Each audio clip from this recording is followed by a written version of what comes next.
আপনার উপর শান্তি বর্ষিত হোক। গাইস, আমি বুঝাচ্ছি গ্লাস স্কিন কি। তার আগে আপনাকে স্বাগত জানাচ্ছি আমাদের আজকের ভিডিওতে।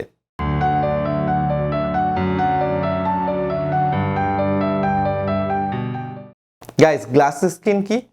গ্লাস স্কিন হচ্ছে সেই সব স্কিন যেটা দেখতে গ্লাসের মতো, মানে যে স্কিনে আলো পড়লে আলোটা রিফ্লেক্ট করবে, মানে স্কিন চকচক করবে। এখন কথা হচ্ছে, গ্লাস স্কিন কি পাওয়া সম্ভব? হ্যাঁ, সম্ভব। কিন্তু তার আগে আমি যেভাবে আপনাকে এগোতে বলবো, আপনাকে ঠিক সেভাবে এগোতে হবে। 7 দিন টানা করেন, আপনি নিজেই এই পার্থক্য ধরতে পারবেন। তাহলে কি তাঁতের শাড়ি সিল্কের শাড়ি হয়ে যাবে? না, তা না। তবে তাঁতের শাড়ি ফাইনেস্ট তাঁতের শাড়ি হবে। আর আমরা মূলত এটাই চাচ্ছি। তো প্রথমে আমরা আমাদের মুখ ভালো মতো পরিষ্কার করে নিব। আপনি একটা বাটিতে একটু দুধ নিয়েও পরিষ্কার করতে পারেন মুখ। আবার আপনি চাইলে কোনো ক্লিনজার দিয়েও মুখ পরিষ্কার করতে পারেন। ধরেন কিছুই নাই, কি করবেন? নর্মাল পানি দিয়ে ভালো মতো মুখ পরিষ্কার করেন, কিন্তু ভালোভাবে মুখ পরিষ্কার করতে হবে। মানে খালি পানির ঝাপটা মেরে কোনো রকম মুখ ধুয়ে ফেললেন সেরকম না। ভালো মতো ঘষে ঘষে লোমকূপের ভিতরে যে ময়লা জমে থাকবে সেগুলোকে ভালোভাবে ঘষে ময়লা তুলে ফেলবেন। চোখের সাইডে, বিশেষ করে নাকের 2 দিকে হোয়াইট হেডস, ব্ল্যাক হেডস হয়, সেগুলোকে ভালো মতো ঘষে ঘষে তুলে ফেলবেন। শুধু মুখ না, আপনার মুখ, গলা এবং ঘাড়ও একইভাবে ঘষে ঘষে পরিষ্কার করে ফেলতে হবে। এখন মুখটা খুব ভালোভাবে পরিষ্কার হয়ে যাওয়ার পর আপনাকে এবার একটা ফেস মাস্ক লাগাতে হবে। এই ফেস মাস্কটা বানানোর জন্য আপনাকে 1 চা চামচ বেসন নিতে হবে। আমি এখানে মসুরের ডালের বেসন নিয়েছি, আপনি যে কোনো বেসন নিতে পারেন, মানে খাবারের বেসন আর কি। আমার কাছে মসুরের ডালের বেসন ছিল, তাই আমি মসুরের ডালের বেসন নিয়েছি। আপনি যে কোনোটা ইউজ করতে পারেন। এবার এতে দিব 1 টেবিল চামচের 4 ভাগের 1 ভাগ বা 1 টেবিল চামচের অর্ধেক চামচ কাঁচা হলুদের গুঁড়া। যদি কাঁচা হলুদের গুঁড়া আপনার কাছে না থাকে তাহলে কি করবেন? বাসায় যে খাবারের হলুদটা খাওয়া হয়, মানে সিদ্ধ হলুদের গুঁড়া, সেটাই 1 চা চামচের 4 ভাগের 1 ভাগ নিয়ে নেবেন।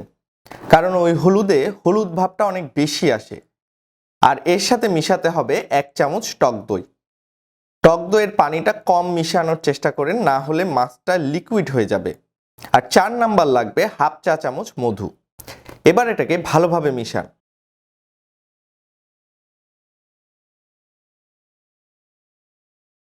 পেস্টটা তৈরি হয়ে গেলে ভালো মতো এটাকে মুখে লাগাতে হবে। মাখবেন কিভাবে? জাস্ট হাতে নিয়ে এবার ভালো মতো সার্কুলার মোশনে আপনার ফেসে লাগান।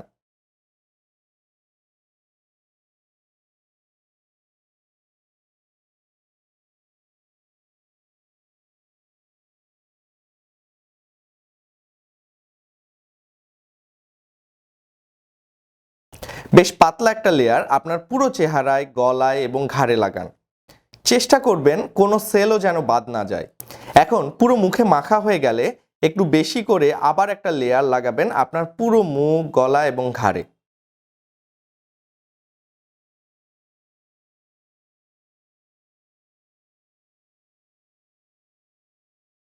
এবার কিছুটা শুকিয়ে এলে, পুরোপুরি শুকানোর দরকার নাই, মনে করেন কোনো জায়গায় শুকিয়েছে আবার কোনো জায়গায় শুকায়নি, এমন একটা পর্যায়ে পুরো মুখ ধুয়ে ফেলবেন। অথবা একটা কাপড় ভিজিয়ে আপনার ঘাড়, গলা ঘষে ঘষে পরিষ্কার করে ফেলবেন।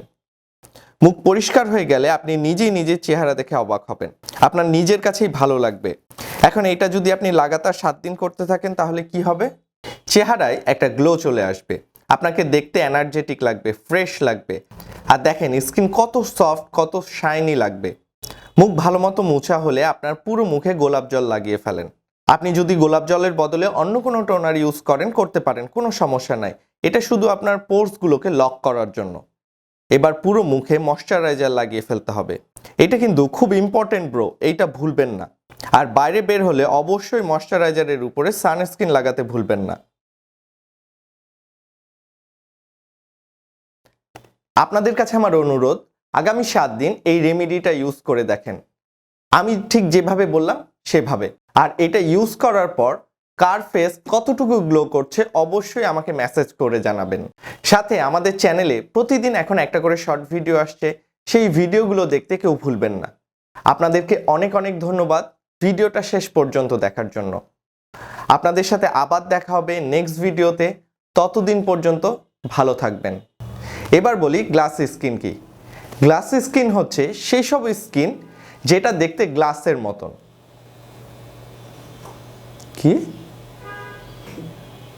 আবার বলবো শুরু থেকে? ঠিকই তো ছিল।